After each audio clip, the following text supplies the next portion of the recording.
Warahmatullahi wabarakatuh.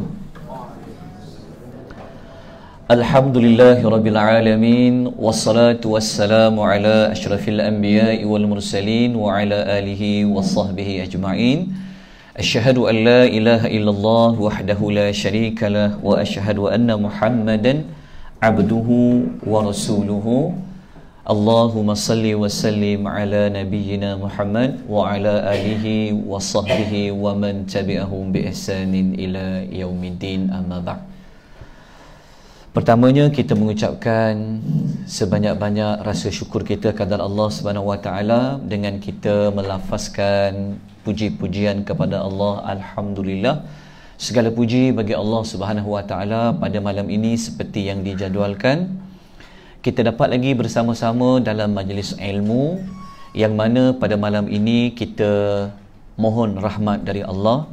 Kita mohon Allah Ta'ala melapangkan dada-dada kita, Allah Ta'ala membuka pintu hati kita, Allah Ta'ala mencampakkan kefahaman kepada kita untuk sama-sama kita mengambil seberapa banyak teladan pengajaran daripada ayat-ayat yang terkandung di dalam surah Al-Mulk.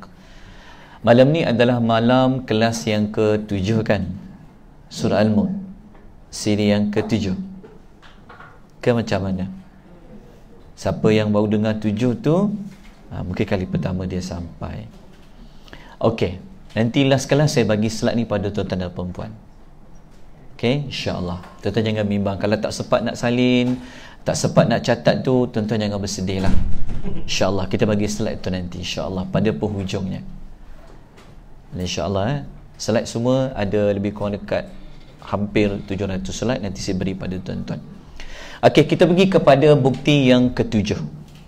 Bagi siapa yang mengikuti tadabbur surah Al-Mulk, kita telah menyebutkan bahawa pendekatan dalam surah Al-Mulk, kita melihat bukti-bukti kekuasaan Allah Subhanahu wa ta'ala. Maknanya kalau baca surah Al-Mulk, tema dia adalah Allah menyebutkan dalam surah Al-Mulk kepada kita bahawa di dalam surah Al-Mulk 30 ayat itu mengandungi 15 bukti bahawa Allah itu Tuhan yang maha berkuasa.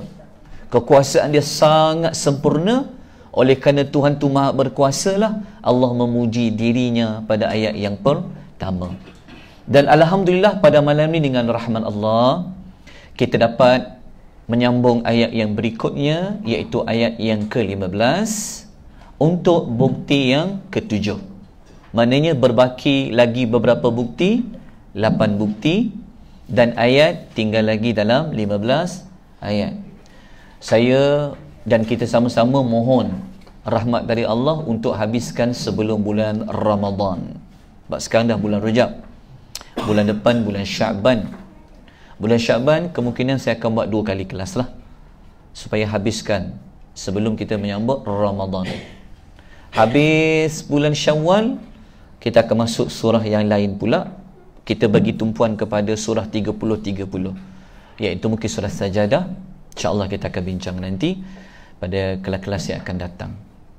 Ya, tak perlu kita terkejar nak habis. Yang paling penting kita faham, dan kita paling penting juga kita boleh gunakan ayat ini untuk menambahkan keimanan kita kepada Allah, menambahkan keimanan kita kepada hari kebangkitan. Jadi ayat ni kalau boleh hafal lagi baik, dan kalau boleh ayat ni cuba dikaitkan dengan alam sekeliling kita, sama ada di bawah, di atas dan sebagainya, mana-mana ayat yang berkaitan. So bukti yang ke-7 ni ada kaitan tentang Allah Subhanahu wa ta'ala adalah Tuhan yang maha berkuasa memudahkan bumi untuk manusia berjalan mencari rezeki. Itu bukti yang ke-7. Okey, ayat nombor 15. Jadi untuk tadabbur ni seperti biasa, kita mulakan dengan tilawatul Quran, kita mulakan dengan membaca ayat-ayat Al-Quranul Karim. Okay, lepas kita baca, baru kita masuk peringkat tafsir ayat, baru kita masuk kepada peringkat melihat makna yang tersurat dan tersirat. Saya baca, kemudian ikut. A'udzu billahi minasy syaithanir rajim.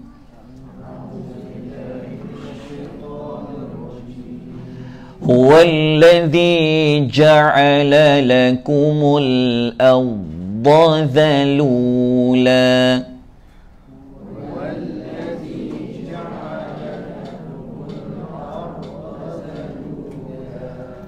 Famshu fi manakibiha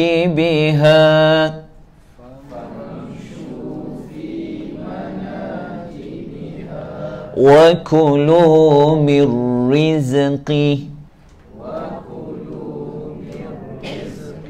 wa ilaihin nusyur. Okey, saya baca sebab saya baca ikut part-part ayat yang saya nak terangkan. Tapi kalau tuan nak baca direct terus lebih afdal, berhenti jumpa sad lam tu kan, kalau boleh sampai ayat habislah, lebih afdal baca. Baik, apa makna huwallazi ja'ala lakumul arda dhalula? Okey, keyword dia ayat yang hendak kita bincangkan. Dalam ayat tu jumpa tak perkataan al-arda? Al-arda ni bumi lah yang sedang kita pijak sekarang ini, yang kita berada di atasnya dipanggil al-arda, di bawah. Okey, dhalula, perkataan dhalul dia merujuk kepada ditundukkan bumi tu. Kemudian kita akan ulas pada part ayat famshu fi manakibiha, kemudian wa kulu min rizqi wa ilaihin nusyur. Maknanya semua ayat lah. Okey, kita tengok terjemahan terlebih dahulu. Allah mengatakan huwallazi, dialah yang apa? Menjadikan al-arda, bumi ini, dhalula. Dhalula ni, perkataan dhalul dia seperti mana dhalul ni, perkataan dhal kan, dhal lam kan, dhal lam lam tu kadang-kadang Allah pakai kepada bumi, kadang-kadang Allah pernah pakai kepada haiwan. Jadi dhalul ni kalau kita tengok dalam tafsiran ayat dalam kitab Al-Mufradat fi Gharibil Quran. Saya berdirilah. Tuan-tuan duduk. Okey? Biasa berdiri. Okey, jumpa perkataan dhallu tu. Dhalla adh-dhullu. Okey. Dalam kitab Al-Mufradat fi Gharibil Quran. Okey, saya kalau tuan-tuan berminat untuk mendalami Quran, tolong dapatkan kitab Al-Mufradat fi Gharibil Quran. Dia macam kita kalau nak tahu tata bahasa Melayu, kita akan rujuk kamus Dewan Bahasa Pustaka kan. So akan dapat mana-mana dia. So untuk Al-Quran, antara kitab yang dicadangkan, baca kitab Al-Gharib Al-Asfahani, tajuknya Al-Mufradat fi Gharibil Quran. So dalam kitab itu, Syekh Al-Asfahani mengatakan perkataan dhalla adh-dhullu adalah sesuatu yang dipaksakan untuk tunduk. Dhallu. Okey, sesuatu yang dipaksakan, dhalla. So kalau bumi dipaksakan, jadi maksud apa? Okey, dalam tafsir Al-Misbah, tafsir Al-Misbah pun bagus kalau tuan-tuan boleh rujuk, kerana tafsir ini dia pengarang kitab ni tafsir Misbah. Kalau kat depan tu yang warna biru koko tu, apa tu? Tafsir Misbah tu kan? Tafsir Misbah Syekh Muhammad Quraish Shihab biasanya dia sebelum dia ulas tafsir dia akan terang dulu perkataan ni apa, perkataan ni apa. Dalam tafsir tu dia kata apa? Perkataan dhalulan dalam ayat tadi kan diambil dari perkataan dhalala yang bererti ditundukkan sehingga menjadi mudah. Okey, itu dari sudut bahasa dia. Okey, bumi tadi dipaksakan untuk tunduk. Jadi kalau masuk konteks ayat maknanya apa? Kita terjemah dia sebagai Allah lah yang menjadikan bumi ini dhalul tadi tu, maknanya ditundukkan dia. Maksudnya kalau dalam konteks ayat maknanya diterjemah sebagai apa? Mudah digunakan bagi kamu. Maknanya bumi ni Allah telah paksa dia supaya tunduk kepada manusia. Tunduk kepada manusia maksudnya apa? Allah mudahkan bumi ni untuk manusia. Satu, Allah yang boleh buat bumi ni menjadi mudah digunakan, ditundukkan, hanya Allah. Bumi ni hidup Cara dia bertasbih adalah dengan cara dia menundukkan diri dia untuk mudah makhluk yang berada di atasnya menggunakan dia. Kemudian Allah kata kalau bumi itu telah dimudahkan bagi kamu, maka kena buat apa? Famshu fi manakibiha. Allah perintah, maka berjalanlah kalian fi manakibiha. Okey, manakib, kalau bahu dipanggil apa? Bahu ke bahu dipanggil apa? Bahu. Mata ainun. Kan? Telinga uzunun. Betul. Lidah lisanun. Bahu dia panggil apa? Bahu dipanggil manakib lah, mankibun lah. So antara bahu ke bahu adalah manakib lah. Tapi itu kalau bahu ke bahu. Tetapi Allah gunakan istilah bahu ke bahu pada bumi bermakna apa? Maknanya di merata-rata curug rantaunya. Maknanya Allah kata bumi tadi dah mudah, maka kamu semua berjalanlah di mana? Di merata-rata curug dunia. Sama ada utara dunia ke, selatan dunia ke, barat dunia ke, timur dunia, kata Allah, berjalanlah di sana. Sebab Allah telah mudahkan untuk kamu semua. Kemudian Allah kata apa lagi? Wa kulu min rizqih. Kemudian makanlah daripada rezekinya. Maknanya rezeki yang Allah beri. Okey, makanlah daripada rezeki yang Allah kurniakan. Kan, fakulu min rizqihi. Okey. Ini bermakna kalau kita belajar kat sini, salah satu rezeki dia adalah bentuk yang dimakan. Okey, rezeki satu yang dimakan. Okey. Lepas tu hujungnya Allah ingatkan kita apa? Allah kata berjalanlah kat mana-mana dunia pun, makanlah banyak rezeki Tuhan yang Allah beri pada kamu, tapi tolong ingat, ada limitasinya. Kepada Allah jualah, kamu nanti akan hidup semula. Tuan-tuan nak makan apa rezeki Tuhan, makanlah. Tapi ingat, kamu akan dikembalikan kepada Tuhan. Nak berjalan di bumi Tuhan yang mana, berjalanlah. Tapi ingat, hujungnya akan dibangkitkan untuk bertemu dengan Allah Subhanahu wa Ta'ala. Okey, kita lihat tafsiran ayat terlebih dahulu. Dia kalau konsep tadabbur, orang awam seperti kita sangat bergantung kepada tafsiran daripada ulama muktabar. Sebab kita takut kita faham ayat tu seperti mana yang bukan Allah fahamkan. Jadi disiplin dalam Quran, tolong cari tafsiran ayat dulu daripada siapa. Maka di antara yang paling mudah lah, kita biasa dengar namanya Ibnu Kathir lah. Terjemahan pun bagus, dah mudah kan. Ibnu Kathir kata apa pada ayat tadi? Dia kata, kemudian Allah menyebutkan nikmat yang telah diberi kepada makhluknya dengan menjadikan bumi bagi mereka. Dan Allah bentangkan bumi untuk mereka. Kemudian Allah jadikan bumi itu tunduk dengan Allah membuat bumi itu sebagai tempat mereka tinggal. Tenang, tak sengit, tak bergoyang. Kerana Allah telah wujudkan pada bumi itu gunung ganang padanya. Lepas tu Ibn Katsir tambah lagi, dia kata bukan sekadar tu je.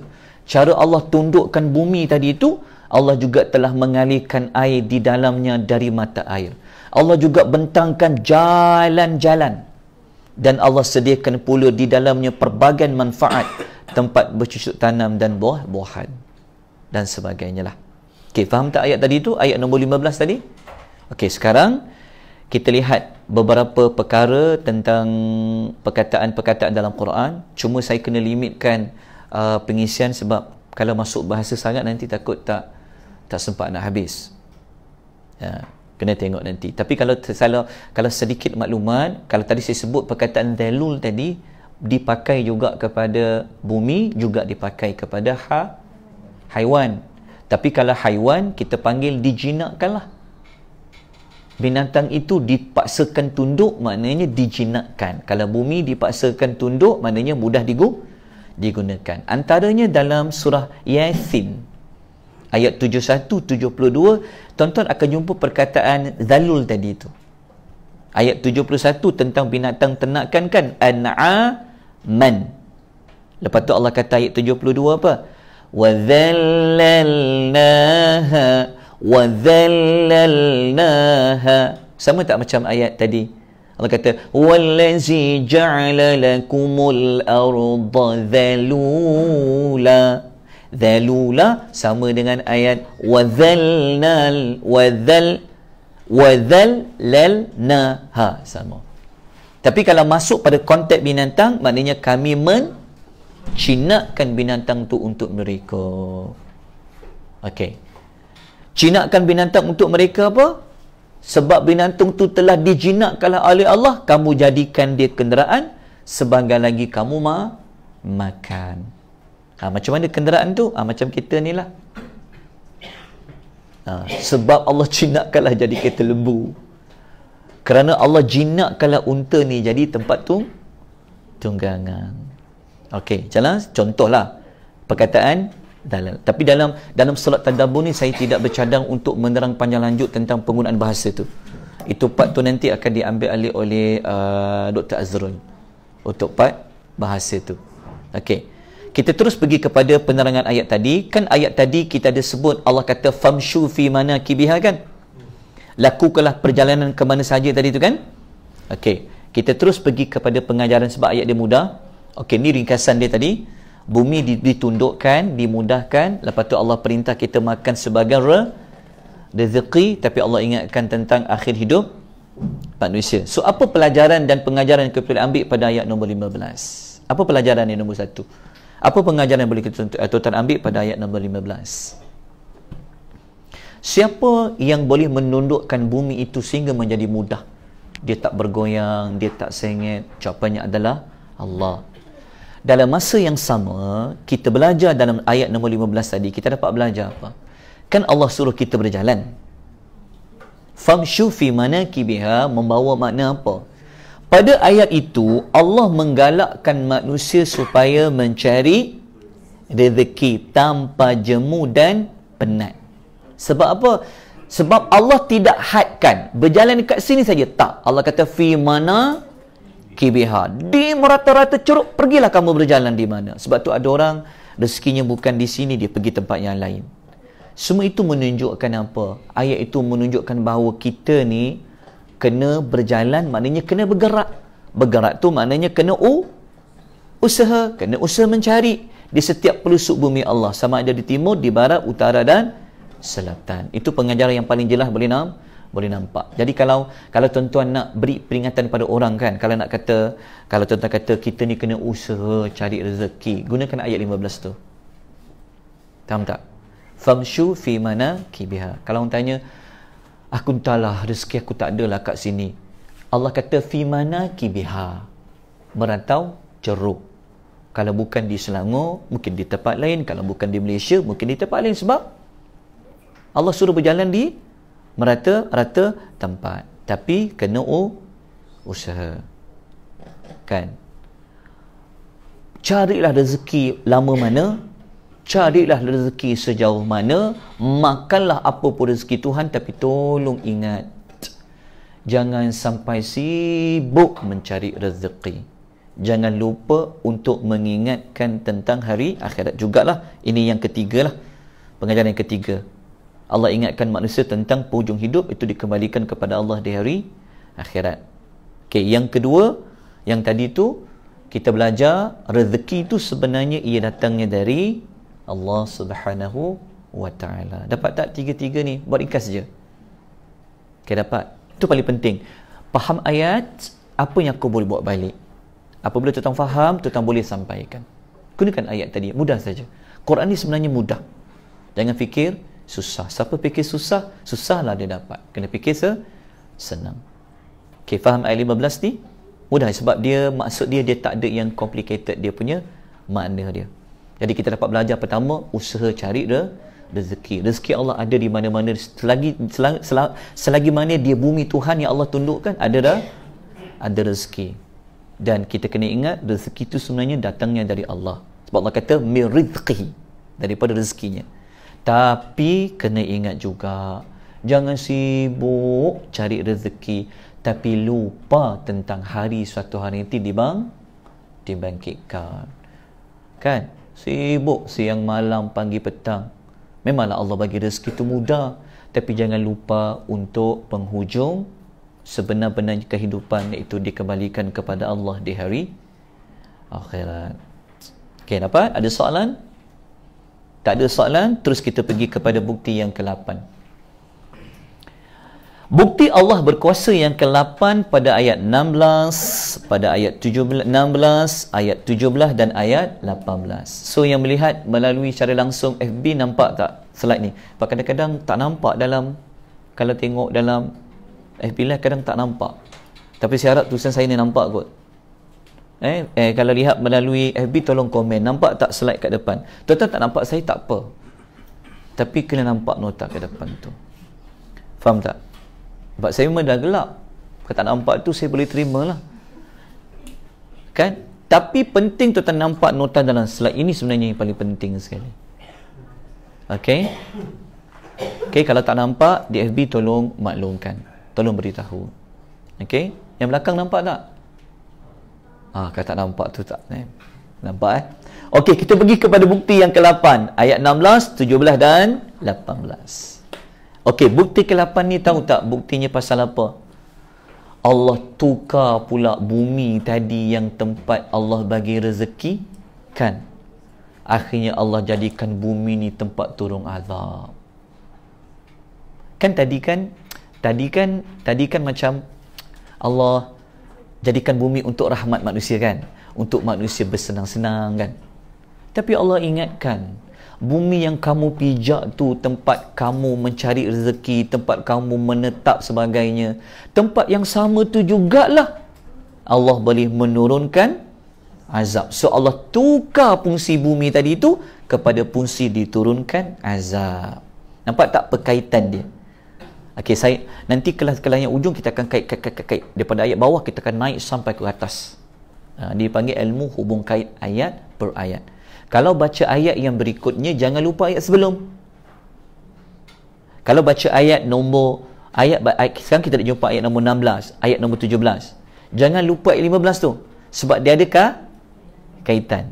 Dia 30 ayat tu dia akan berpusing, dia akan dapat saling jawab menjawab kat situ. Ingat, antara ulama sepakat susunan ayat di dalam Quran adalah wahyu. Mesti ada sesuatu. Apa kaitan ayat bukti 8 dengan bukti 7? Kita baca tadi, yang bukti 8 ni 16, ayat nombor 16, 17, 18 ada kaitan dengan ayat nombor 15. Okey? Nampak tak kaitan dia? Tadi bumi tempat kita bersenang lenang dengan rezeki. Tapi Allah boleh tukar bumi ni menjadi tempat sebaliknya. Okey. Ayat 16, 17 ni, dan nanti kita akan masuk ayat nombor 18, sebenarnya dia ada dua jenis azab. Okay, kita tak baca lagi ayat 16, 17, tapi saya sebut awal dulu. Kalau kita baca ayat nombor 16, dia adalah satu azab yang Allah ancam. Azab tu bawah dulu. Maknanya kita pijak bumi tu boleh belah, dia tenggelamkan, dia timbuskan orang di atasnya. Itu azab pada ayat nombor 16. Dan Allah pun kata, sebenarnya bukan azab daripada bumi je, azab dari langit pun akan turun, kata Allah. Iaitu Allah akan hantar angin yang berbatu, yang membawa batu-batu. Itu ayat nombor 17. Okey. Kena patah balik pada dulu tu, kita masih ingat kerajaan Allah ni ada di bumi, ada juga di langit. Jangan lupa tu. Jadi Allah bawa semula pendekatan itu sampai ke ayat nombor 16, 17 dan 18. Kita akan baca sampai bawah, sampai ayat yang hujung. Kita dapat dua ni. Okay, kenapa saya warnakan ni? Sebab saya nak terangkan dulu ayat nombor 16. Tapi dua-dua tu adalah jenis ancaman azab. Dua-dua tu kalau turun kat mana?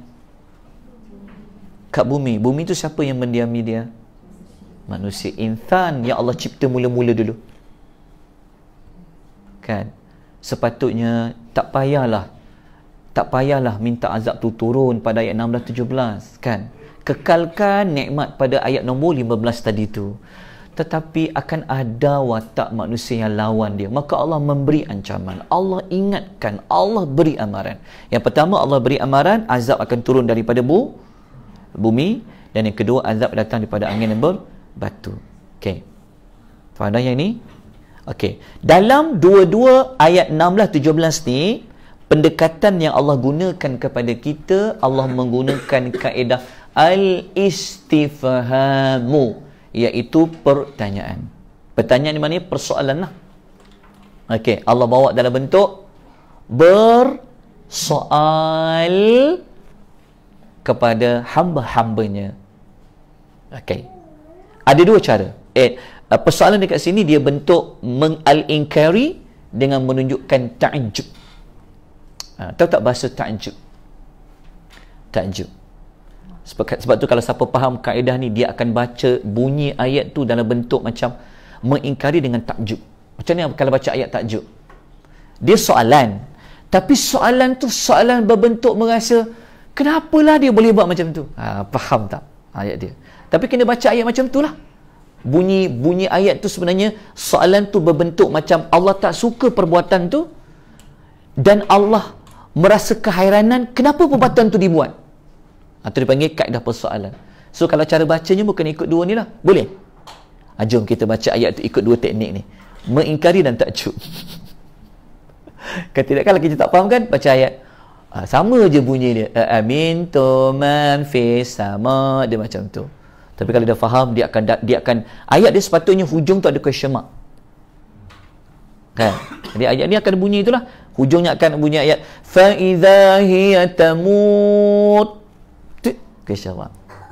Tapi ayat ni sebenarnya dia datang betul persoalan. Soalan ni maknanya Allah tak suka Allah tidak bersetuju dengan perbuatan amintum tu. Amintum tu apa? Merasa aman. Allah mengingkari perbuatan merasa aman tu dan Allah rasa sangat kehairanan. Kenapa dia boleh rasa aman?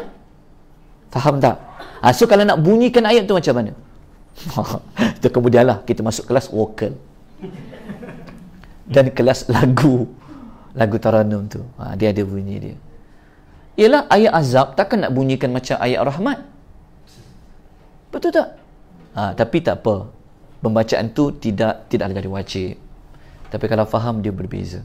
Okey, kita baca ayat dia dengan nada biasalah. Kita masuk kalau waktu tu kita akan ajarlah. Okey, tak apa. Kita bacakan ayat dia. Amintum man fis samai an yakhsifa bikumul ard. Baca.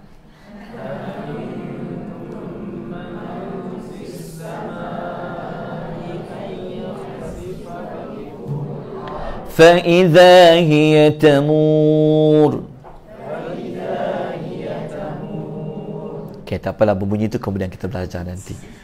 Tapi ayat dia ni, ayat 16, 17, dia bentuk persoalan.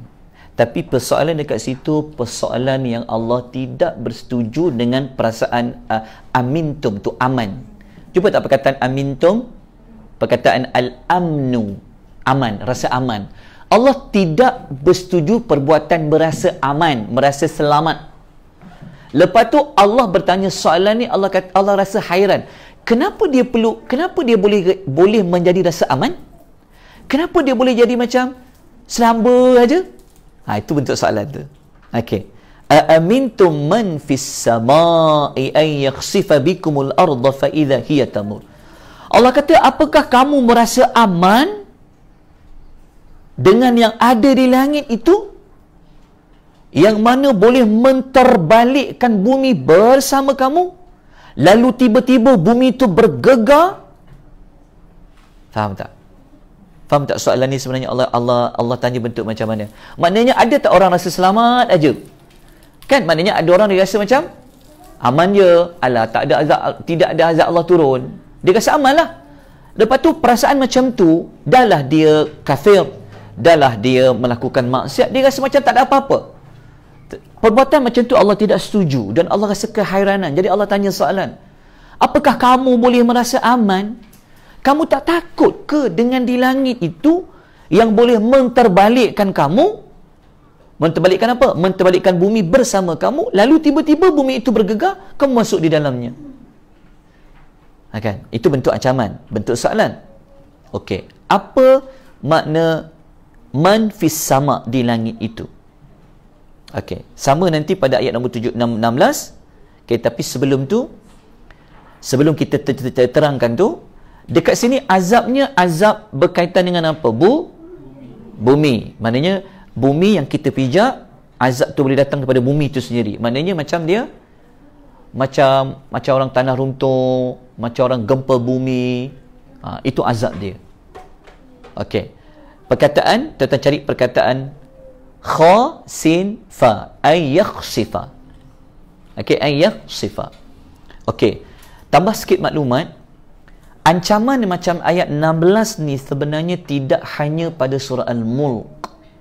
Ada dalam surah-surah yang lain. Tuan tulis nombor surah dia.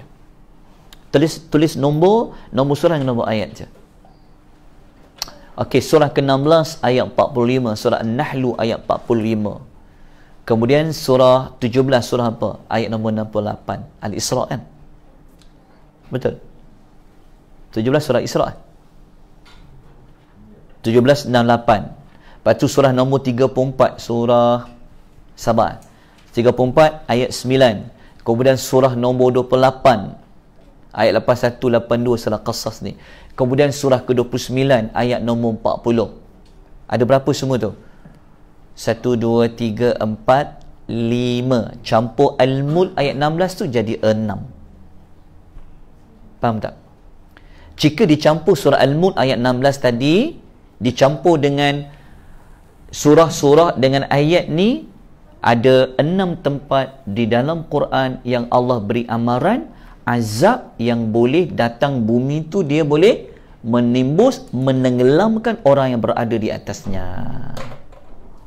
Jadi Allah kata, boleh mereka ni rasa selamat, boleh mereka ni rasa aman dengan yang ada di langit itu menterbalikkan bumi. Jadi Allah rasa kehairanan lah. Kenapa mereka biasa je macam tak takut ke dengan azab yang boleh menimbuskan mereka. So ini ayat-ayatnya dapat? Dah sempat tulis? Okey. Sekarang kita ulas apa makna man fis sama. Man fis sama ni banyak pentafsiran ulama. Saya ambil tafsir moden yang kenal ulama ni. Namanya Wahbah Az-Zuhaili. Rahimahullahu ta'ala alaih. Dia ada satu tafsir namanya Tafsir Al-Munir. 15 jilid. Arab pun 15 jilid. Ada jilid lebih lah pasal dia ada buat konten. Terjemahan pun ada 15 jilid. Pada ayat ni 16 dan 17 kita akan jumpa perkataan man fis sama. Sama je. Ayat 16 pun ada perkataan man fis sama, ayat 17 pun ada man fis sama. Kata Dr. Wahbah Zuhaili, ayat ni merujuk kepada Allah. Sebagaimana orang Arab menyangka Allah itu di langit. Okey? Ini dalam tafsir Al-Munir, saya terangkan sekali. Dalam tafsir Al-Munir. Jadi Allah kata, kamu boleh merasa aman dengan Allah yang di langit itu, yang boleh menterbalikkan bumi bersama-sama dengan kamu, tiba-tiba bumi itu bergegar. Kamu boleh merasa aman. Man fi sama tu maknanya Allah. Apa makna dia? Allah tu di langit. Okey, tengok.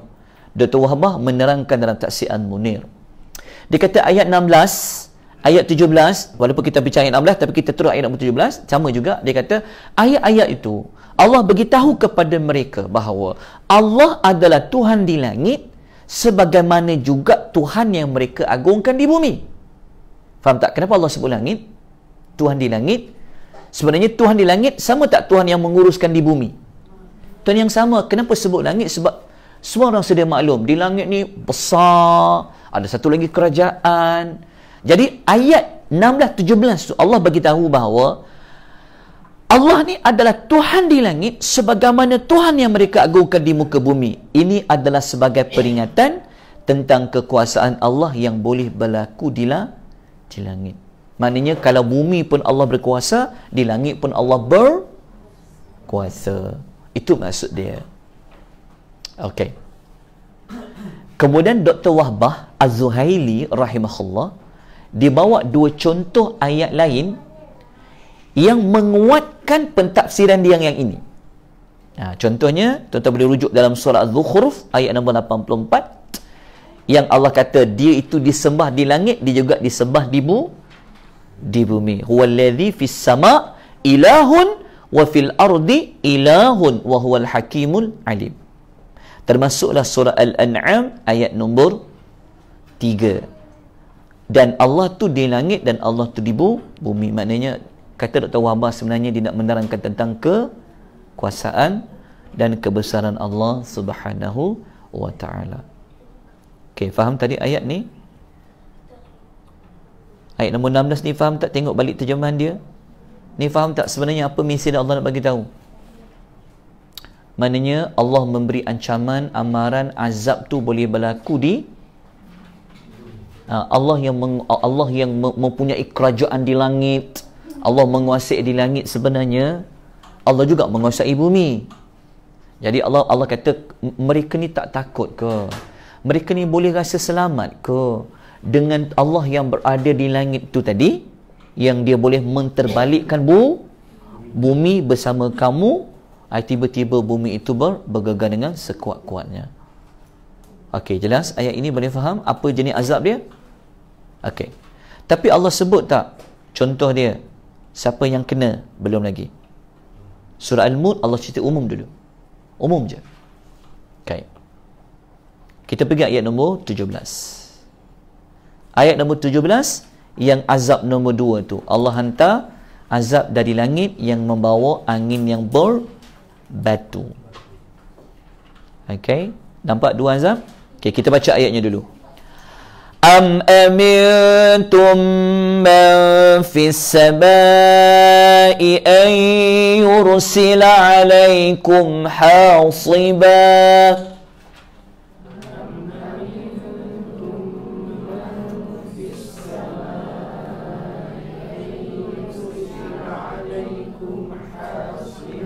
فستعلمون كيف نذير.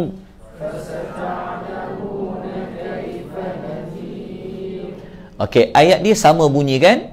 Amintum man fis sama, bezanya pada ayyursila alaikum hasiba. Dalam ayat 7 pun tak perkataan hasiba. Hasiba. Baik, terjemahan dia apa? Am ni, kalau perkataan am tu dia macam bawa satu fasa kepada satu fasa cerita. Allah kata, atau apakah kamu boleh merasa aman? Maknanya tak takut kepada Tuhan yang di langit itu yang boleh menghantar angin ribut berbatu kepada kamu. Maka apabila angin ribut berbatu tu sampai kepada kamu, kamu akan mengetahui nanti bagaimana buruknya kesan amaranku. Faham tak? Allah kata, kalau angin berbatu tu dah sampai, angin tu kuat, bawa batu, lempar kepada manusia yang berada di bawah. Masa tu kalau batu dah sampai dengan angin yang kuat tu, baru kamu tahu macam mana buruknya amaran yang telah aku beri amaran. Kalau kena, kamu akan rasa betapa buruknya. Okey, ayat ni dia senang, dia direct je. Dia tak perlu banyak apa-apa ulasan. So, yang ini azab menghantar angin ribut berbatu. Tapi Allah sebut tak siapa? Siapa yang pernah kena? Tak. Agak-agak orang Arab umat Nabi ketika itu dia takut tak? Jawapannya mungkin mereka tak takutlah. Kan? Ada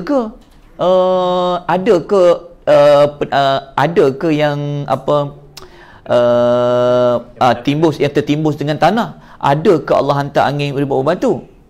Dan Allah kuatkan dengan ayat yang berikutnya nanti.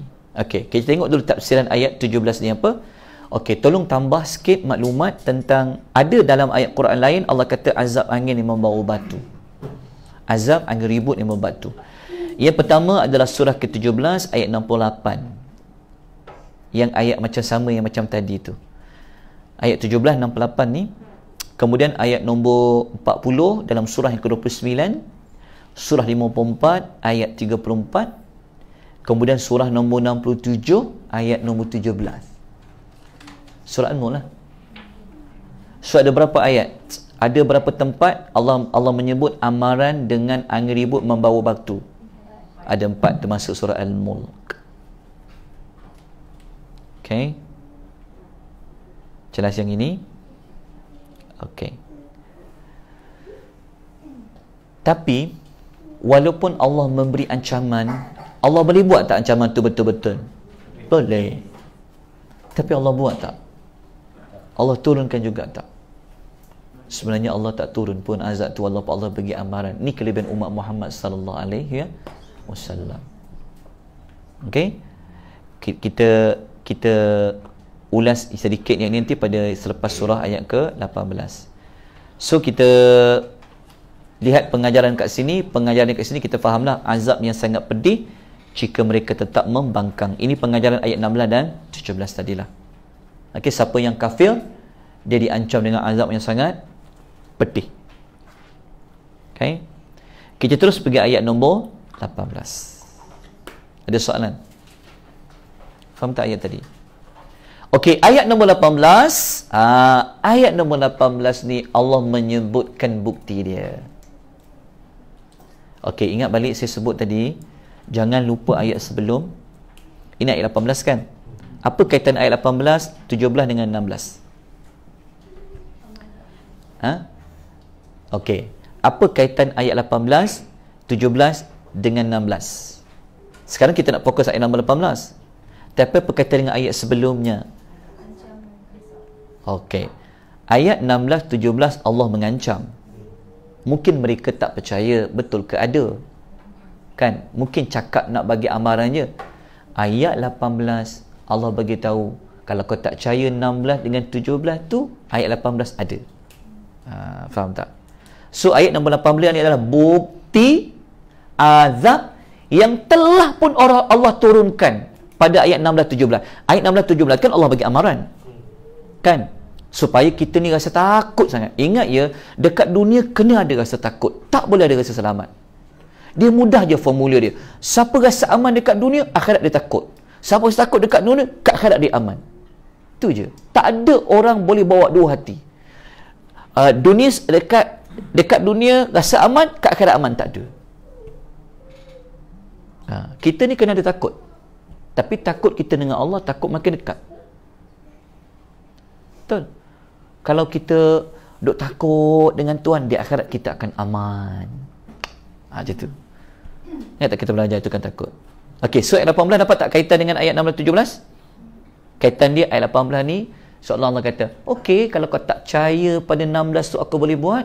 Kalau kau tak percaya 7 payah ada 17 tu aku boleh buat, kata Allah. Sekarang ayat 18, Allah kata sebenarnya aku dah buat pun, kata Allah. Maksudnya ayat nombor 18 ni maksudnya Allah telah hantar pun hujan ribut yang membawa angin ribut yang membawa batu. Dan ayat nombor 16 tadi, ada tak orang yang tertimbus dimakan oleh tanah? Ada, ditenggelamkan oleh tanah. Jawapannya ada. Tapi Allah menyebut umum saja ayat nombor 18. Kita baca, saya baca kemudian ikut. وَلَقَدْ كَذَّبَ الَّذِينَ مِنْ قَبْلِهِمْ فَكَيْفَ كَانَ نَكِيرٌ.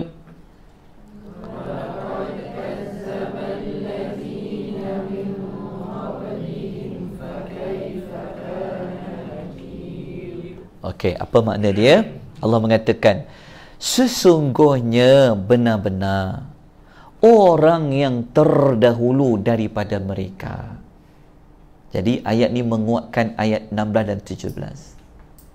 Allah kata, okey, kalau kau nak tahu bukti aku pernah turunkan, ayat 18 Allah kata, sesungguhnya benar-benar orang dulu daripada mereka yang telah mendustakan, kan?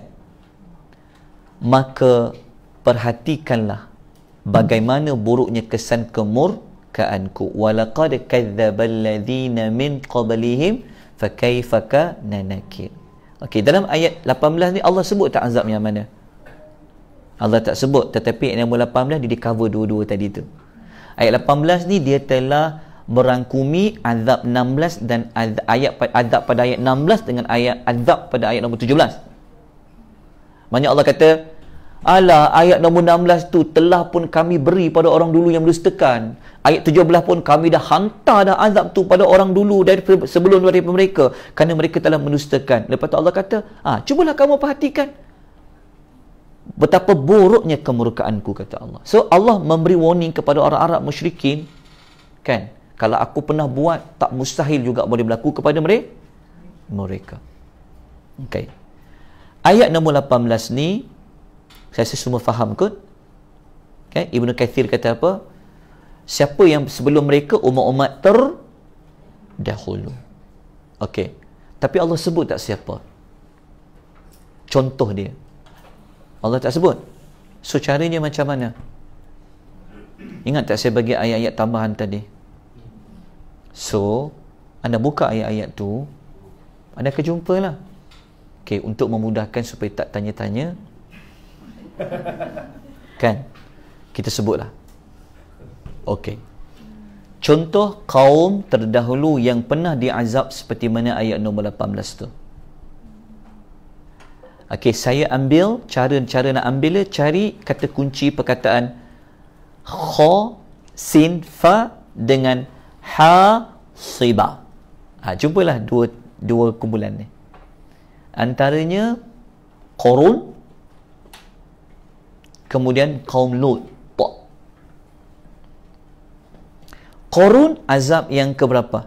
Azab ayat nombor berapa? 16. Kaum Lut azab ayat nombor 17. Dan kedua-dua ini adalah bukti pada ayat nombor 18. Okey, dua kaum ni.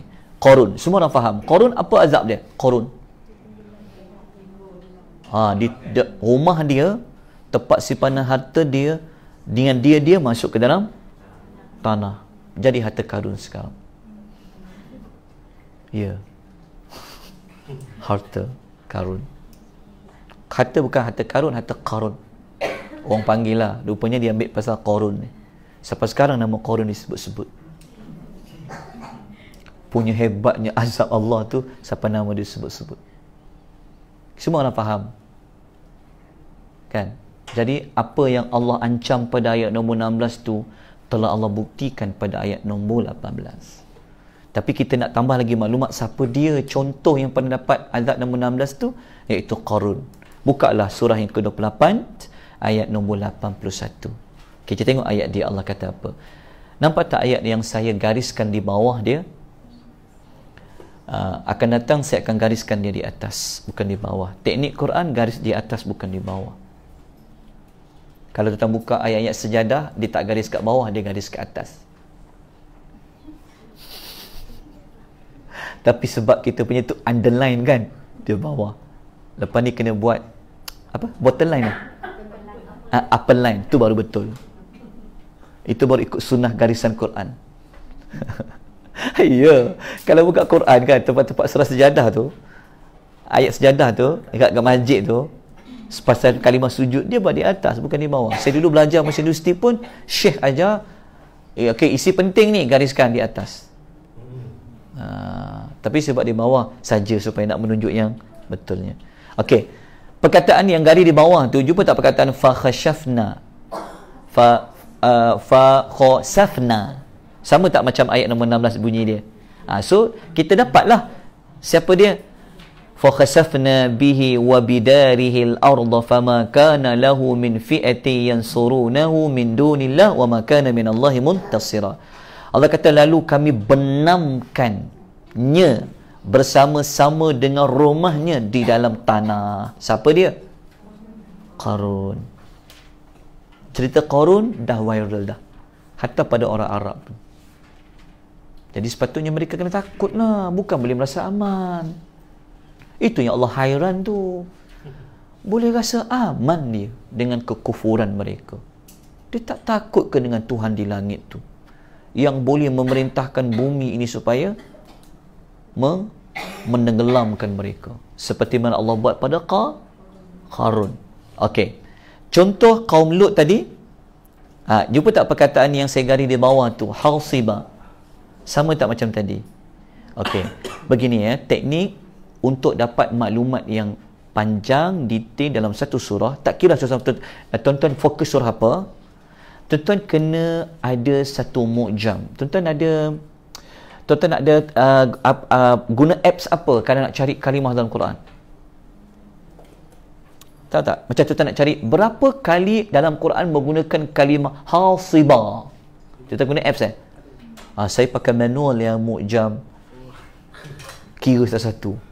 Handphone ni macam pening kan tengok, tapi nak kena buku juga sebab dia bau kan buku tu. Sedap buku tu. Handphone dia semacam dia tak boleh lah kan. Tangan kan kena tulis. Saya ada satu mu'jam al-mufarras li alfazil Quran karangan Muhammad Fuad Baqi, dia listkan ayat hasiba kan, perkataan ha, alif, sad, ba sama macam surah Al-Mulk tadi, sebab kita nak cari jawapan. Tu teknik dia. Dia panggil mengumpulkan ayat-ayat yang mempunyai kalimah yang sama. Tuan-tuan senaraikan dulu, senaraikan atas kertas ke surah apa, ayat apa, lepas tu baca, lepas tu buka tafsiran. Oh, rupa-rupanya yang Allah ancam pada ayat nombor 16 tadi tu, rupanya Allah sebut dalam surah lain. Rupanya Qarun. Macam mana dia dapat tahu jawapan tu? Sedangkan Allah tak cerita surah Al-Mulk. Cara dia, anda mencari kata kunci dia yang ni lah. Kha, sin, fa. Word dia. Sebab kan tadi ayat nombor 16 kan, amintum man fis samai ay yakhsifa. Cari dalam Quran ada jumpa. Itu sebagai anda tahu rahsia dia. Okey, jelas. Termasuklah perkataan ha siba. Kan ayat nombor 17 Al-Mulk tadi Allah kata apa? Ayrusila alaikum hasiba. Jadi anda cari dalam Quran perkataan hasiba, keluarlah senarai-senarai tadi itu. Rupanya jumpalah surah Al-Qamar ni. Ayat 34 ni Allah kata apa? Inna arsalna alaihim hasiba illa ala lutin najjaynahum bisahar. Sesungguhnya kami telah menghantar kepada mereka angin ribut yang menghujani mereka dengan berbatu-batu, dengan batu-batu. Kecuali keluarga Lut, kami selamatkan mereka sebelum fajar menyingsing. Fajar menyingsing ni maknanya sebelum fajar habislah kan? Sebelum fajar subuh datang ke sebelum apa? Sebelum subuh. Sebab azab dia akan datang subuh. Fajar datang, azab turun. Sebab tu Allah bersumpah dengan wal fajr. Kita baca surah Al-Fajr kan? Tu kawan kepada Al-Mulk. Itu dipanggil tiga yang dia 3 surah 30 ayat. Mulk, Sejadah dengan surah Al-Fajr. Kenapa sebut Fajar? Lepas tu dalam surah Fajar Allah sebut 3 kumpulan manusia yang Allah pupuskan, yang Allah binasakan. Demi waktu fajar, salah satu maksud fajar itu dikaitkan dengan azab. Malam Lut keluar, Allah perintah kepada Lut, jangan pandang belakang. Yalah, jangan patah balik. Okey, dapat tak? Rupa-rupanya azab nombor 17 tadi itu adalah kaum Lut. Tapi kalau tuan-tuan nak tahu lagi maklumat lanjut kan, batu tu batu yang bagaimana, kita kena cari ayat dia. Buka surah Hud ayat nombor 80, kita akan jumpa. Falamma jaa amruna ja'alna 'aliyaha safilaha wa amtarna 'alaihim hijaratan min sijilin mandudin. Okey, tulis surah Hud ayat nombor 82. Allah kata, maka apabila datang perintah kami, kami jadikan negeri kaum Lut itu tonggang terbalik dan kami hujaninya dengan batu-batu dari tanah yang dibakar menimpa mereka bertalu. Okey, dapat maklumat ayat nombor 18? Mudah je faham tu, tapi tahu tak macam mana kaedah nak cari jawapan ayat by ayat? Tahu kan tadi kaedah dia? Tapi benda ni kena buat latihan lah. Kelas akan datang mungkin kita buat latihan lah. Satu ayat buka, cek tafsiran, lepas tu kumpulkan, boleh susun fakta tu. Okey, apa pelajaran ayat nombor 18 yang kita boleh belajar? Kita belajar kat sini sebenarnya paling penting adalah peristiwa yang berlaku kepada umat-umat dahulu sebenarnya terdapat pelajaran dan pesan bagi orang yang memiliki hati yang hidup dan berakal sihat. Okey, ada soalan? Dah 54 minit 33 saat. Jam baru lambat lagi pukul 10. Ada soalan? Tak ada soalan. Alhamdulillah. Kita pergi kepada bukti yang ke-9.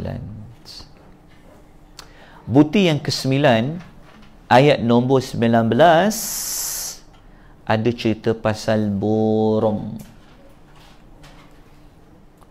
Okey, tolong kaitkan apa ayat 19 pasal burung dengan ayat nombor 18. Ingat saya ajak ibu perkaitan tadi kan? Masuk ayat nombor 18, tiba-tiba ayat 19 burung. Apa relevan dia? Apa munasabah hubung kait dia? Sebenarnya ada. Jadi macam mana nak buat? Saya sebut tadi. Cari ayat pasal burung. Pening-pening macam mana ni nak buat ni? Okey, kan ayat 9 pasal burung. Allah tahan burung daripada jatuh. Kan? Apa kaitan dengan ayat nombor 18? 18 ada kaitan dengan ayat 17, 16. 16 ada kaitan dengan ayat nombor 15. Kaitan dia apa? Okey, sebelum kita baca ayat pasal burung ni, kita tuan tak nampak? Tuan tak nampak tulis saya? Saya duduk dah. Nampak? Okey, sebelum kita pasal burung ni, kita cerita dulu. Okey. Kisah-kisah burung dalam Quran. Kan tadi teknik nak cari burung kan, apa kaitan burung tu? Okey, anda buka lah kisah-kisah burung dalam Al-Quranul Karim. Kan, sebelum tu kita baca ayat dululah. Takut dia tak sempat baca ayat, dapat pahala pasal burung tu, tak apa. Okey, kita baca ayatnya dulu.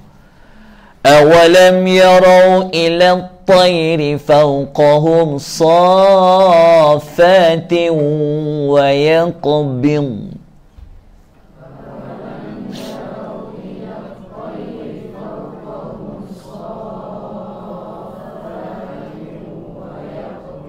ما يمسكهن إلا الرحمن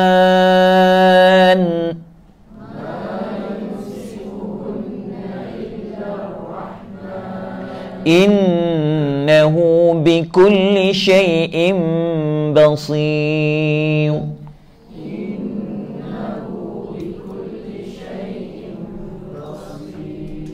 Okey, dalam ayat tu mana ayat perkataan kalimah merujuk kepada burung? At-tay, burung. Okey, tadi saya sebutkan, kalau nak faham ayat pasal burung, cari perkataan at-tayr. Kalau buka at-tayr kan, rupa-rupanya ada ayat lain dalam Quran, dalam surah ada dalam satu surah lain tu Allah pasal sebut tayr kan. Alam yarau ila tayr. Kan? Okey, kita tengok dulu terjemahan ayat tadi. Allah kata apa? Apakah mereka ni tidak memerhatikan burung yang terbang di atas kepala mereka? Burung-burung tu kalau dia tengok, kata Allah, kan dia mengembang dan mengucupkan sayapnya. Tidak ada yang menahan burung tu dari jatuh melainkan Allah yang Maha Pemurah tu. Sesungguhnya Allah Maha melihat akan tiap-tiap sesuatu, termasuklah burung tu terbang. Allah melihat burung tu. Jadi Allah merasa takjub, hairan dengan diorang. Tadi hairan dengan boleh ada perasaan aman. Lepas tu burung-burung terbang, mereka tak cuba tengok ke, tak cuba perhatikan ke? Ketika burung tu dia mengembang sayap dia, lepas tu dia mengucup kat sayap dia. Mengembang dengan mengucup bezanya apa? Mengembang dengan mengucupkan sayap bezanya apa? Kalau mengembangkan sayap, ketika tu dia sedang apa? Terbang. Kalau mengucupkan sayap dia? Turun.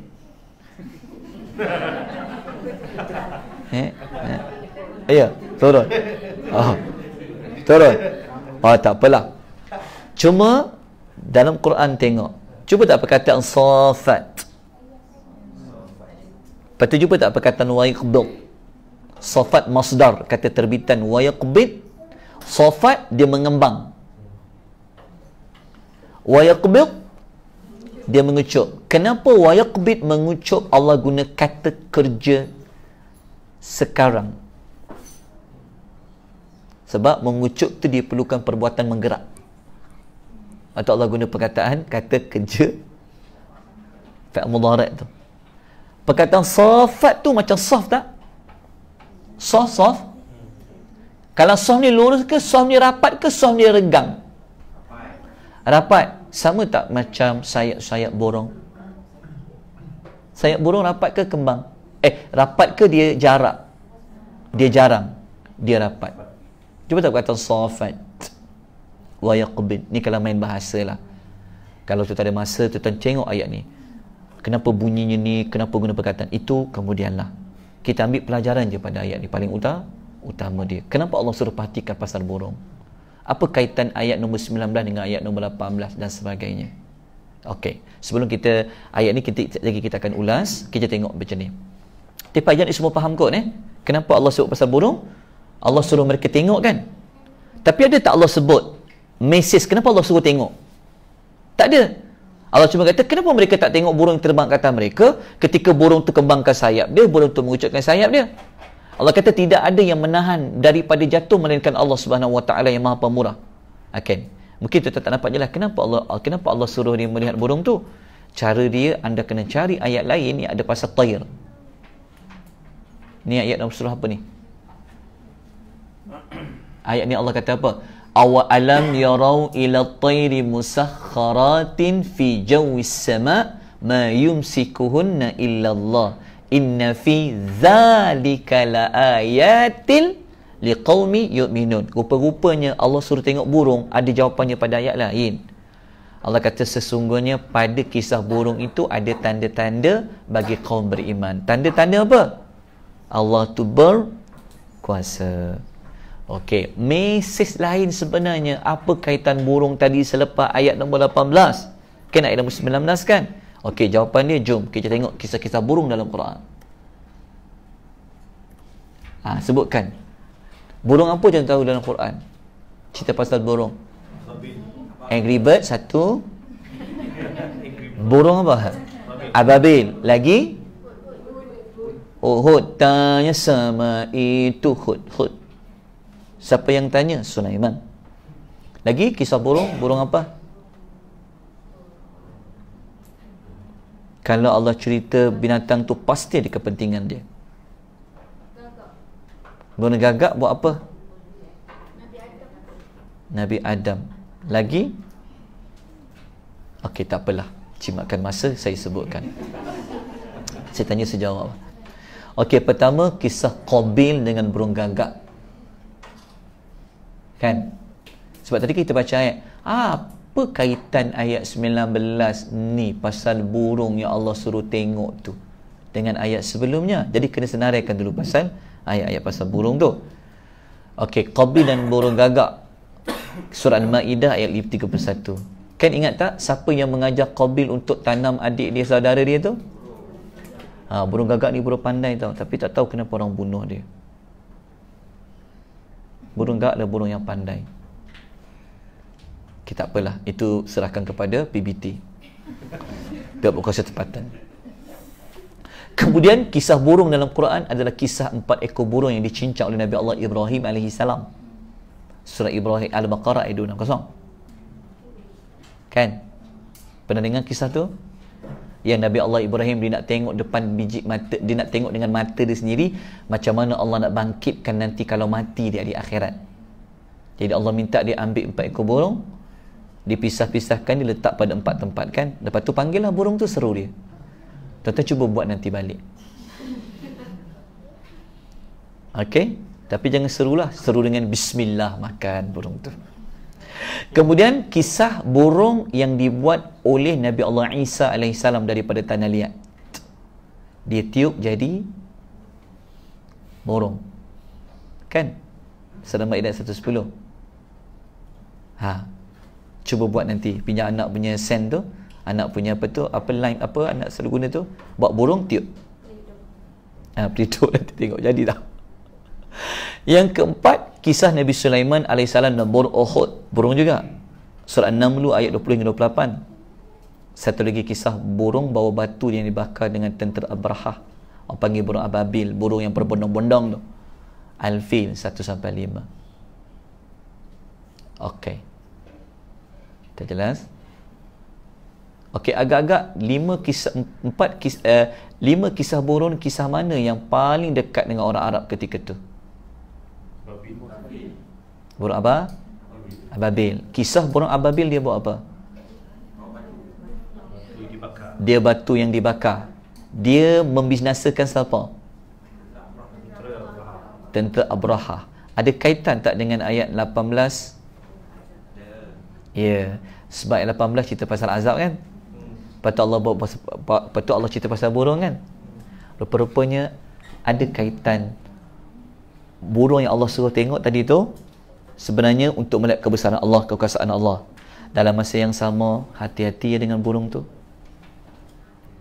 Burung apa? Ababil. Lepas ni kita akan baca ayat nombor 20. Allah mengancam lagi kaitan dengan ayat yang ke-19. Okey, jelas pasal burung tadi semua faham Okey, pelajaran ayat 19 ni apa kita boleh ambil? Pelajaran ni adalah salah satu tanda yang menunjukkan Allah ni bersifat maha pemurah adalah kebolehupayaan burung untuk terbang di angkasa. Lepas tu kalau orang tanyakan, tuan belajar dengan Dr. Salihah tak? Asma'ul Husna? Kita belajar dengan Ustazah Salih Asma'ul Husna. Dah belajar dah Ar-Rahman dan Rahim. Bedanya apa? Tak apalah. Nanti kembali tengok nota. Apa beza Ar-Rahman dengan Rahim? Waduh.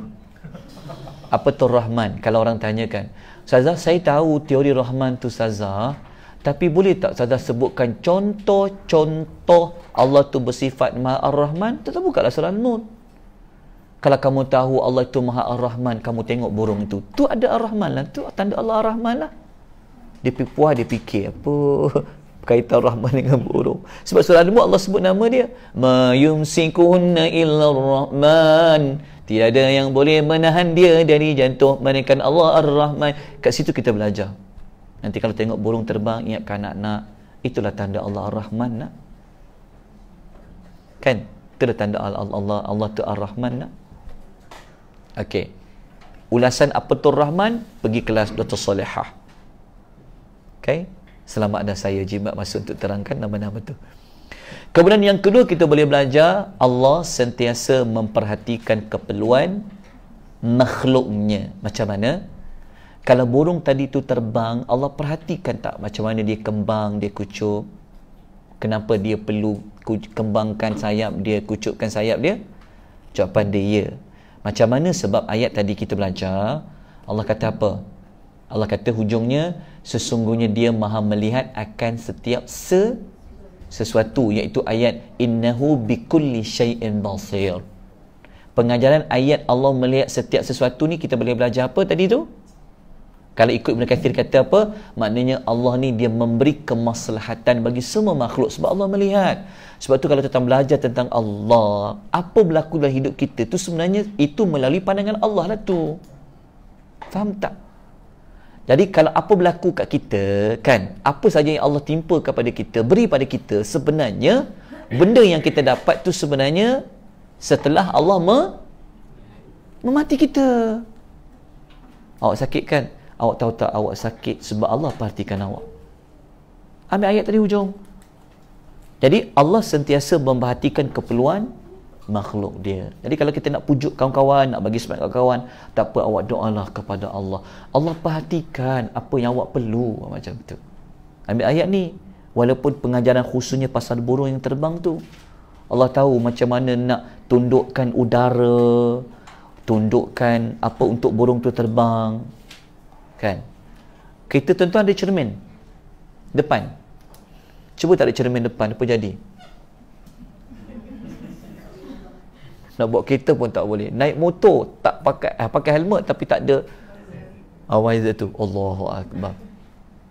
Macam mana burung yang dia tak pakai apa-apa, dia boleh lawan udara tu. Itu Allah kata perhatikanlah. Itulah tanda aku Ar-Rahman. Innahu bikul, aku memerhatikan burung itu. Innahu bikulli syai'in basir. Tapi masa yang sama ayat tu duduk 19. So dia kaitan dengan nombor 18. Okey, sekarang kau berapa jam? Saya 9.47. Ada lagi, kita 1 jam setengah kan?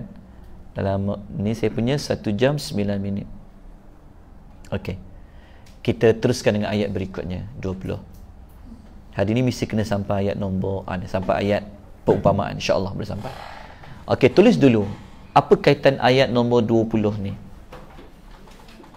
Okey, ayat nombor 20 apa kaitan dengan ayat pasal 19? Okey, ayat 20 okey. Ayat 20 ni pasal apa? Ayat 20 ni pasal hanya Allah yang boleh memberi pertolongan.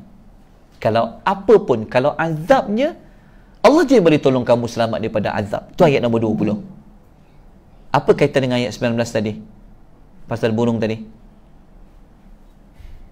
Apa kaitan dengan pasal burung tadi?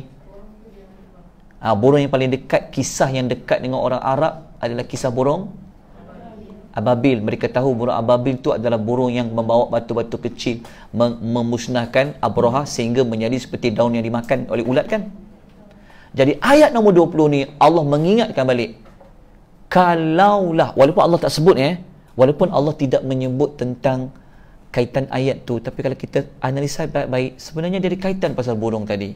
Jadi ayat 20 ni berkaitan dengan kisah burung dalam surah Al-Fil.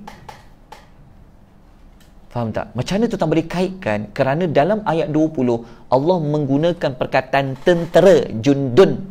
Tentera tu sifatnya buat apa? Yang surukum, tolong kamu. Kan Abraha dulu tentera, naik satu gajah besar. Kata Datuk Wabah, gajah besar tu namanya Mahmud. Wallahu ta'ala a'lam.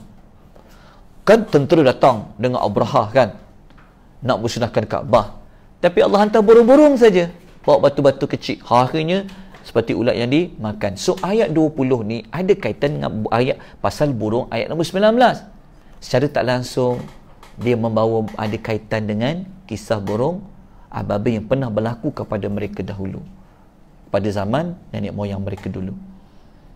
Okey, ayat 20 ni sebelum kita baca ayat 20, okey, ayat 20 pasangannya dengan ayat nombor 21. Ayat 20 cerita tentang pertolongan, ayat 21 cerita pasal rezeki. Sebab apa? Sebab orang-orang kafir Quraisy, mereka ada dua kepercayaan kenapa disembah patung-patung tu. Kenapa dia sembah patung dan berhala-berhala tu? Kerana yang pertama, mereka ini yakin patung tu boleh bagi pertolongan. Jelas? Yang kedua, mereka yakin patung-patung tu boleh bagi rezeki. Apa kaitan ayat 20, ayat 21? Ayat 20 menolak kepercayaan yang kata patung tu boleh bagi pertolongan. Ayat 21 Allah menolak siapa yang mengatakan patung boleh memberikan rezeki. Tapi ayat 20 ada kaitan dengan ayat nombor 20. Ayat 20 ada kaitan dengan ayat sebelum tu, 19. Okey, ayat 19 cerita pasal burung. Secara tak langsung dia ada kaitan dengan burung Ababil. Kita baca ayat 20 dulu boleh? Amman hadzal ladzi huwa jundun lakum yansurukum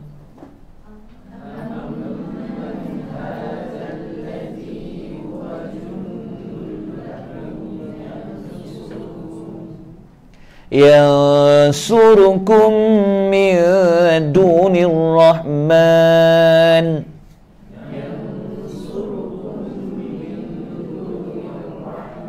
inil kafiruna illa fi ghurur.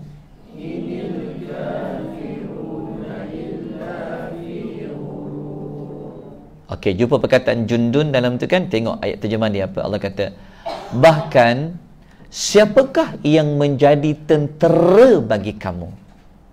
Allah kata, siapa yang boleh jadi tentera bagi kamu? Tentera ni sifat dia apa? Melindung lah kan. Jadi Allah kata, siapa yang boleh jadi tentera bagi kamu, yang akan menolong kamu kalau bukan Allah yang Maha Pemurah. Yang mana pemurah tadi itu? Yang menerbangkan burung-burung tadi itu. Burung-burung tadi itu ada kisah dengan burung Ababil. Pasal burung kan. Kenapa? Kerana kita kaitkan dengan ayat 18. Allah kata orang dulu pernah dimusnahkan. Betul? Ada kaitan-kaitan dia. Jadi Allah kata seolah-olahnya begini sebab ini pun pentafsiran ulama. Kalaulah Allah hantar burung tu sekali lagi datang kepada orang Arab, membawa batu-batu yang daripada min sijil, kan? Agak-agak tentera yang mana yang boleh menolong orang-orang Arab yang menyembah patung-patung tu, yang boleh selamatkan mereka? Siapa tentera tu? Tak adalah. Tapi hanya boleh menolongnya adalah Allah Ar-Rahman, Allah yang Ar-Rahman yang menerbangkan burung-burung tadi, kan, yang menahan burung daripada jatuh tu. Okey, mereka faham fakta ni. Tapi kenapa mereka tak minta juga pertolongan kepada Allah?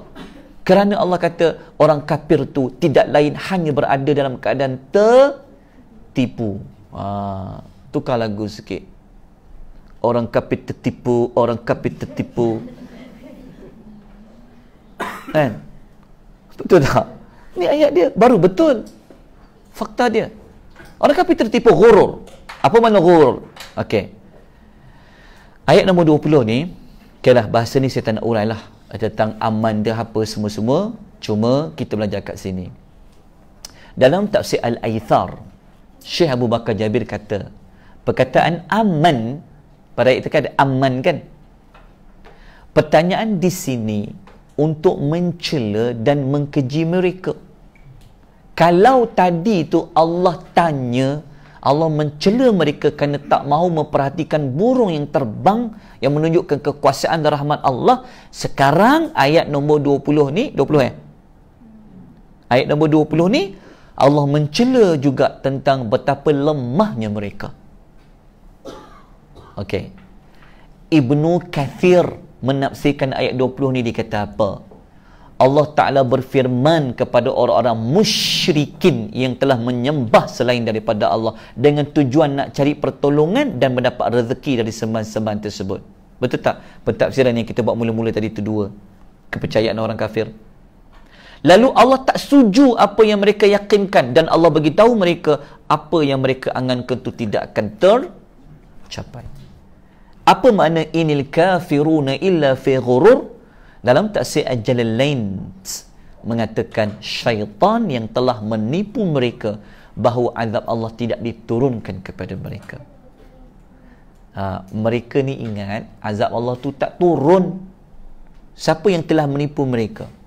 Syaitan. Sebab tu ayatnya bunyi inil kafiru na illa fi ghurur. Sesungguhnya orang kafir itu melainkan dia telah tertipu. Tertipu tu dengan siapa? Dengan syaitan. Yang mana syaitan telah mewaswaskan mereka, membisikkan kepada mereka bahawa azab Allah tu takkan turun kepada mereka. Tapi kan Allah kata apa? Kalaulah azab Allah tu sampai, mana tentera yang boleh menolong kamu kalau bukan Allah yang Maha Ar-Rahman tadi tu. Okay. Sekarang kita pergi kepada pengajaran dia. Boleh? Okay. Pengajaran pertama kita belajar kat sini. Hanya Allah Tuhan yang Maha Pemurah saja yang mampu memberi pertolongan sekiranya azab diturunkan. Patung-patung yang mereka percaya itu sebenarnya tak mampu berbuat apa. Dan yang kedua kita belajar ayat ni, sebenarnya orang kafir ni memang hidup dalam tipu daya syaitan. Oleh kerana itu ia selalu menolak dakwah yang membawa kepada kebenaran. Okey. Dapat? Kita terus ke bukti yang ke-10. Bukti yang ke-10 adalah ayat nombor 21. Okey.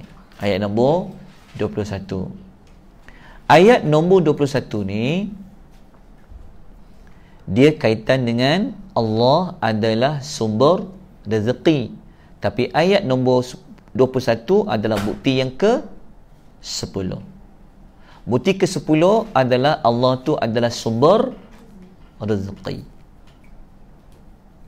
Bukan patung yang mereka sembah. Okay, kita baca ayatnya dulu. Amman hadzal ladzi yarzuqukum in amsaka rizqah.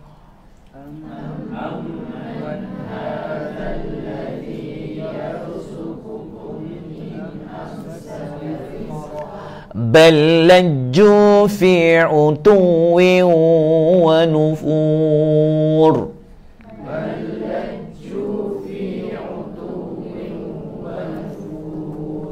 Allah kata apa? Siapakah yang memberi rezeki kepada kamu jika Allah menahan rezekinya? Bahkan mereka tu, walaupun dia tahu faktanya Allah bagi rezeki, mereka ni laju. Laju ni laju lah.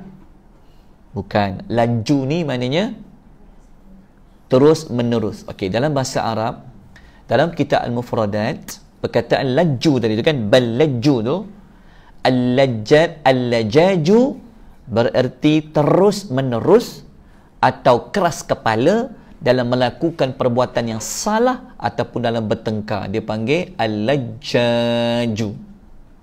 Ke perkataan tadi tu Allah kata bal laju.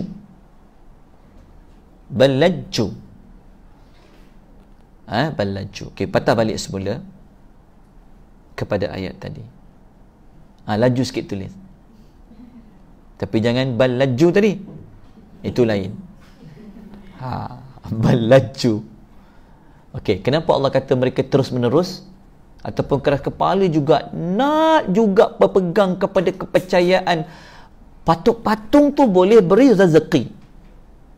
Sebab apa? Sebab mereka ada perangai al-laju, al-lajaju. Okey, kita tengok ayat tadi bunyi apa.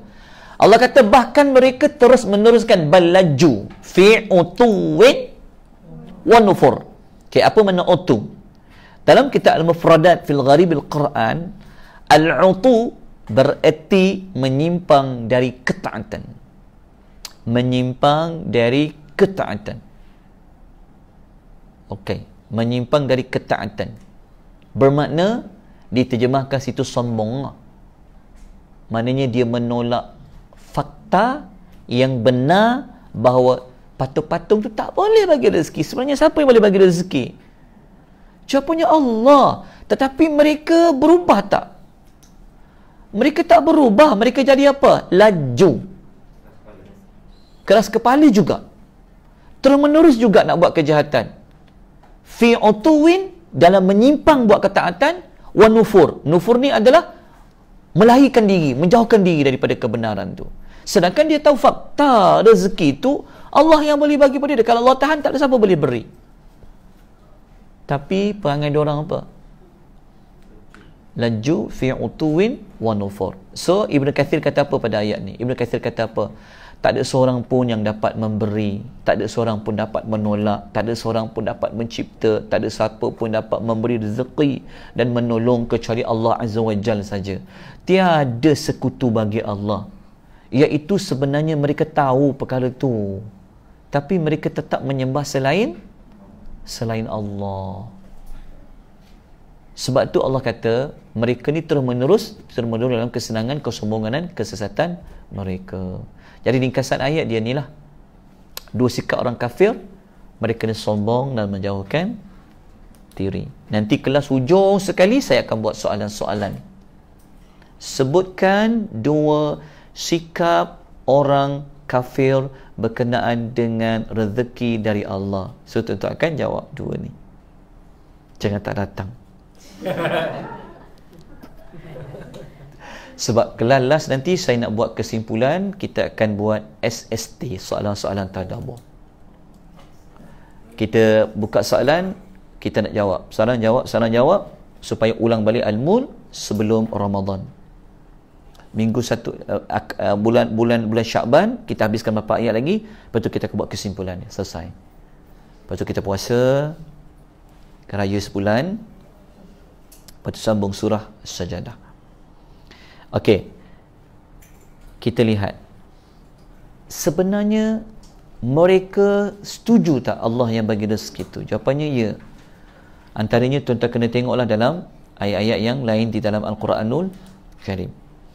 Okey, sekarang apa pelajaran yang kita belajar? Ayat 21. Kebenaran yang tidak dapat ditolak lagi, hanya Allah sahaja yang boleh mengurniakan rezeki, bukan patung-patung tu. Tapi apa tindakan mereka? Sikap sombong, akan menolak kebenaran, yang mana menolak kebenaran tu akan membawa seorang itu jauh dari Allah. Kan dia menjauhkan diri, kan wanufur. Kalau dia tak sombong, dia akan terima kebenaran. Apabila dia terima kebenaran, so dia tak akan nufur, dia tak akan menjauhkan diri. Nampak tak perkaitan-perkaitan sifat? Tolak kebenaran, yang benarnya Allah tu yang bagi rezeki. So kalau tolak kebenaran tu, dia akan menyembah Tuhan lain lah. Apabila dia menyembah Tuhan lain, dia makin dekat dengan Tuhan ke makin jauh? Makin jauh lah, wa nufur. Tapi kalau dia boleh menerima kebenaran, akan membawa kepada dia tidak mensyirikkan Tuhan, maknanya dia tak akan menjauhkan diri pada Allah. Itu perkaitan dia. Sifat, satu sifat akan membawa kepada satu sifat yang lain. Okey. Ayat nombor 22, kita akan tutup dengan ayat nombor 22 ni. Okay, ada masa lagi kan? Berapa minit lagi? 5 minit lagi. Allahu Akbar. Selesai dah ayat 22. Okey, ayat 22 ni cerita tentang perumpamaan. Apa kaitan ayat 22 dengan 21? Oh, tak tahu apa ayat 22 tu kan? Tak apa, kita cerita dulu. Okey, tadi kan ayat 21 kan, ayat 21 dengan 20 kan mereka percaya kat patung-patung. Maknanya mereka percaya tu percaya yang benar ke percaya bawa mereka kepada kesesatan? Sesatlah. Sepatutnya tak boleh fikir macam tu. Sebab itu Allah datangkan ayat 22, Allah buat perumpamaan. Ada kaitan dengan ayat nombor 21 dengan 20. Okey, perumpamaannya apa? Cuba tengok gambar ni. Ni perumpamaan dia. Yamshi mukiban ala wajih dengan yamsi sawiyan ala siratim mustaqim. Pinjam sekejap gambar siapa tu, tak tahulah. Kuka dia dalam tu. Okey. So mana satu orang yang mukmin, mana satu orang kafir. Orang mukmin yang berjalan kepala di atas, tapi botak sikit kepala di atas tu tak apa. Orang kafir tu kepala di bawah. Allah buat perumpamaan macam tu. Apa kaitan dia? Kaitan dia ada kaitan dengan kepercayaan, dua kepercayaan kepada patung-patung itulah. Okey, kita bacakan ayat dia dulu. أَفَمَنْ يَمْشِي مُكِبًّا عَلَى وَجْهِهِ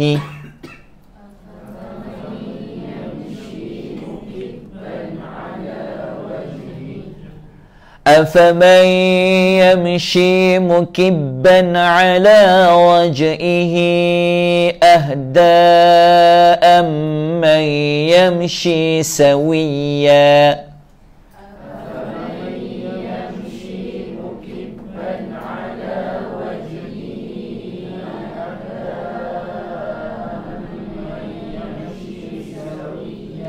أَمَّنْ يَمْشِي سَوِيًّا عَلَى صِرَاطٍ مُسْتَقِيمٍ.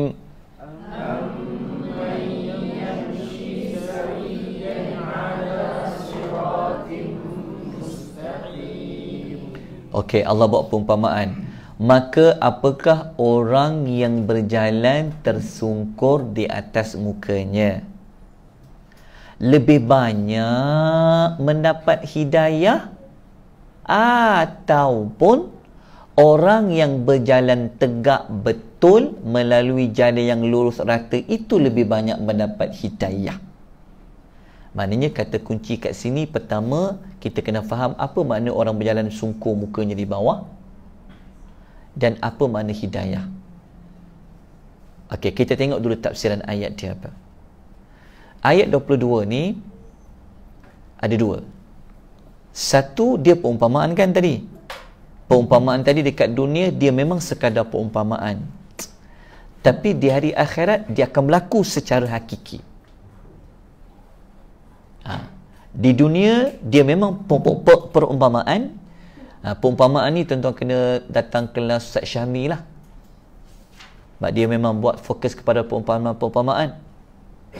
Okey, di hari akhirat dia memang akan berlaku secara hakiki. Okay, kita tengok dulu apa tafsir Jalalain kata. Dalam tafsir Jalalain kata, ayat nombor 22 itu adalah satu perumpamaan yang berlaku antara orang mukmin dan orang kafir. So Allah nak buat dua perbandingan antara mukmin dengan kafir. Maksud perbandingan tadi untuk apa? Allah nak tengok siapa di antara keduanya ahda, yang lebih banyak mendapat hidayah. Okey? Faham tak? Mesej pada perumpamaan tu, tengok siapa yang lebih banyak mendapat hidayah. Tadi ingat saya kata tadi, perumpamaan ni dekat dunia perumpamaan, di akhirat dia akan jadi betul. Oleh demikian kita kena belajar apa makna hidayah di dalam Quran. Sebab perumpamaan ni Allah nak tahu jawapan. Allah menyatakan dalam kaedah suruh mereka berfikir, siapa yang dapat lebih banyak hidayah, petunjuk? Orang yang kafir ke orang yang mukmin? Tapi cara orang kafir tu Allah buat bentuk perumpamaan lah. Okey. Ada masa sikit lagi? Okey. Kata Ibnu Katsir, kita baca tafsir dulu, lepas tu kita akan ulas kuliah akan datang. Kita akan ulang balik pada ayat ni. Ibnu Katsir kata apa? Orang-orang kafir Allah umpamakan seperti orang yang berjalan miring dan tidak normal. Sebab kepalanya kat bawah. Mana nak pandang kanan, mana nak pandang kiri. Kita lepas ni balik, jangan jalan ke depan. Cuba undur di belakang. Itu pun kepala ke atas. Tapi undur je. Lepas ni jalan mengundur je. Boleh? Lepas ni turun, pada kali semua mengundur. Tapi kepala masih di atas, tapi mengundur. Sampai turun lift, sampai kat kereta. Bawa kereta tu buat mundur. Bila nak sampai? Itu baru kepala ke atas, cuma mengundur ke belakangnya. Tapi bayangkan kalau kepala di bawah, macam mana? So itulah perumpamaan. Kata Ibnu Katsir, kenapa Allah umpamakan macam tu? Iaitu dia sebenarnya tak mengetahui ke mana arah nak pergi. Dia juga sebenarnya tak tahu macam mana nak pergi ke arah tu. Bahkan mereka ini bingung dan sesat. Kenapa mereka sampai tak tahu hala tuju? Kenapa mereka tak tahu macam mana nak menuju tempat itu? Okey, ringkasan dia ni lah.